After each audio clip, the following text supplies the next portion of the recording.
So I've been using the iPhone 17 Pro Max for about a week now, and I finally agree with Tim when he says The most pro lineup we've ever created and our most pro iPhone ever. These are the best iPhones we've ever created. because it absolutely is. It's not perfect, but to me, it's so close. Now, first off, the design, I really love it. I know that not everyone feels this way, but I personally like it. Apple nailed the overall look and feel this year, and most people that I've talked to and showed the phone to seems to be fans as well. But there is a little bit of a controversy, and it's mostly surrounding the new aluminum, or I guess going back to the aluminum. At Apple stores, some of the aluminum units on display had heavy and noticeable scratches after just the first day, like on launch day. Later on in the evening, there were lots of photos of scratches, and even when customers got their own units, they had a lot of scratches. Most of these users seem to be reporting this with the deep blue model and are having those similar issues at home. Obviously, dropping your phone on concrete or rough surfaces is going to cause some damage, and we all know that aluminum is not as durable as titanium, but the thermal trade-offs to me is what makes this all worth it, and more on that later. Personally, I've had no problems with my Cosmic Orange Pro Max or my Silver Pro model, but both are still looking pristine to me. As far as durability is concerned, it's been totally fine. I do not use a case either. Using a case, however, will dramatically reduce the damage you might get if you drop it. Obviously, I'm not saying anything mind-blowing or earth-shattering here, but the TLDR, if you're worried about durability, don't be, but you should just use a case. It'll be fine. Quick note on the colors this year, too. It's possible that Apple anticipated from the anodized aluminum that there would be scratches happening and that it would really be noticeable on these new phones. Maybe that's why there's no black option this year for the Pro models, but I'm not sure I buy that completely either. I mean, the deep blue is pretty dark, and in some lighting, it looks black to me, and we already see a lot of the scratches on it, so I just think Apple wanted 3 solid color options for this year, and I think the deep blue looks really, really nice, assuming that you don't scratch it. And so I really like the orange. I'm a huge orange fan. I don't love the secondary tone on the glass of the orange. That's the only thing that kind of puts me in this new love triangle because man, this two-tone on the silver just looks absolutely beautiful, but I don't think there's a bad choice in terms of colors. But if the reports are true that the deep blue is scratching really easily, then maybe just avoid that one. Now let's keep talking about durability here, but let's transition to the front of the phone and talk about the display's durability. And this is the area that I am very impressed with. Apple's calling this its Ceramic Shield 2, claiming that it's 3 times more scratch resistant. And normally, I'm very skeptical from any company that claims anything about their phones because obviously they're going to say it's the best it's ever been, as I've stated earlier. But while babying these phones like I normally do because I don't use a case or a screen protector, I still end up with random scratches, and I don't even know how. But I've been testing these phones really hard, putting them in positions I wouldn't, in the pocket with keys or coins, laying it flat on restaurant tables, desks, any surface area that isn't smooth and gonna have the ability to scratch your phone when you go take it off and it slides up. I've had so many scratches probably from that alone in the years. So after a week with the 17 Pro and Pro Max and even over 2 weeks with the standard base model, which has the same ceramic shield on it, I've had not one single scratch on any of these phones. Even if you watch Zach from Jerry Rig Everything's durability video, where he showcased, the Mohs scale of hardness and going through the scratch test there, it's just mind-blowing how much better it's holding up than previous models. Now, of course, glass is still glass, and it can scratch, and it can certainly crack, so I would recommend using a screen protector if you're worried about it, but without one, this has definitely been the most durable iPhone display that I have tested so far. Now, the anti-reflective coating that's on these phones for the first time, on the other hand, not sure I see huge benefits here. I mean, it's definitely a touch better at kind of darkening and making the reflections a little less harsh, but it's very subtle. I think the Samsung's anti-reflective coating is a little bit better on the S25 Ultra. I gotta admit that, but it's nice to have, but I wouldn't say this is the reason why you should go and upgrade. It's everything else as to why I think you should go and upgrade with these displays. These Pro displays also received a pretty big bump in brightness now, with the peak brightness going from 2000 nits to 3000 nits, and that's huge for outdoor use.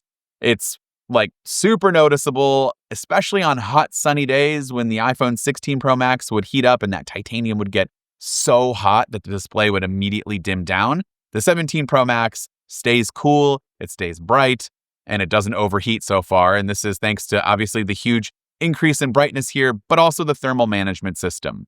Speaking of which, this is one of the biggest improvements this year by far. The Pro and Pro Max now feature a vapor chamber cooling system.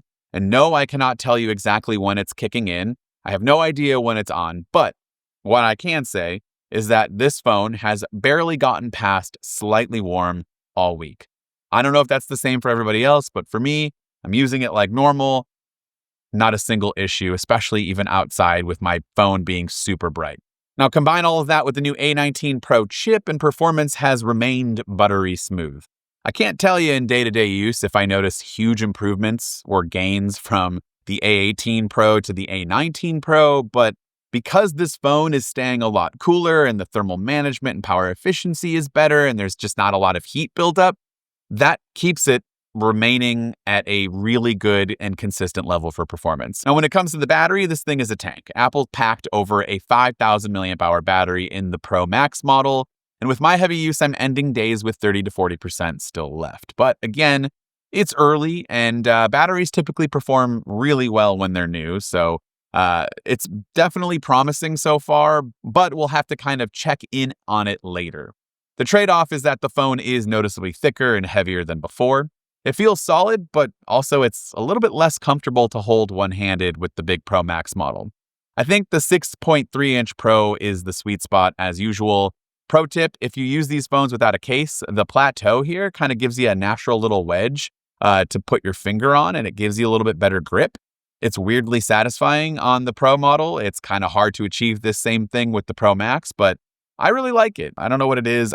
I really like this size, but of course I get drawn to the larger Pro Max just because of how great the battery life is. Now let's talk about one of my favorite upgrades, and that is surprisingly the 18 megapixel square sensor front-facing camera. I'm not a big selfie person, but I do take them with my family when my wife tells me you should take a picture of all of us. And so the auto framing feature, when the camera automatically adjusts orientation or it zooms out to fit more people, is an absolute game changer. No more awkward group selfies where half the people are cut out. The photo quality itself is fantastic. So if you're a big selfie person or content creator, I think you'll love this. But more importantly, just not having to turn your phone landscape and then you're not even looking at the camera anymore. You're kind of looking weirdly off to the side.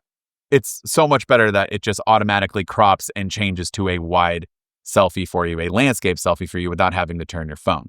On the back, the story this year is all about the three 48 megapixel sensors, but most importantly, the new 8x telephoto lens here on the Pro models. I've been putting it to the test. I went to a Browns game, which we miraculously won.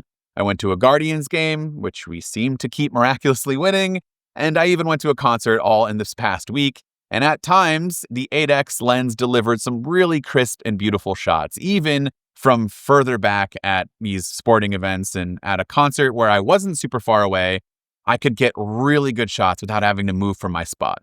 For photos, this lens is excellent. The colors are rich, the details are very sharp, and honestly, it's probably the number one reason why I don't think I can use the iPhone Air as my main device. I just need the telephoto camera, and I don't want to not have it available when I need it. If the Air had a dual camera system and instead of ultra wide, where Apple typically seems to put those lenses together with the main sensor and just went telephoto instead, it would be the phone of the year for me, no doubt about it.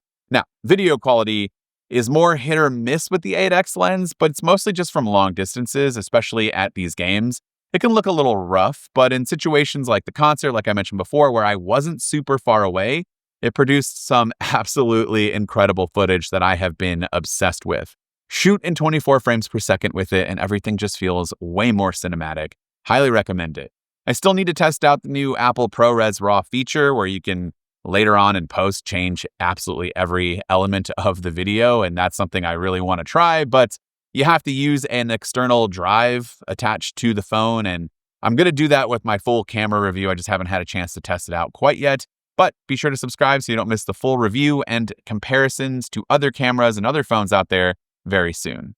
So, after 1 week, TLDR, the iPhone 17 Pro Max, and the Pro, of course, absolute pleasure to use. The design is gorgeous, display durability is the best I've ever seen from an iPhone so far, The brightness and thermals are just much improved, and the battery life has been rock solid. And the new cameras, especially that 8X telephoto like I've been gushing about, absolutely fun to use. It's not perfect, it's thick, it's a little bit heavy, and if you go with the deep blue, you might have to worry about some scratches, maybe, allegedly. I have no idea, I haven't tried it out in the real world yet, but overall, this feels like the most refined and complete Pro Max Pro models, just in general, that Apple has ever made. But what do you think? Would you get the iPhone 17 Pro or the Pro Max, or do you have one right now? What are your thoughts? Let me know in those comments down below.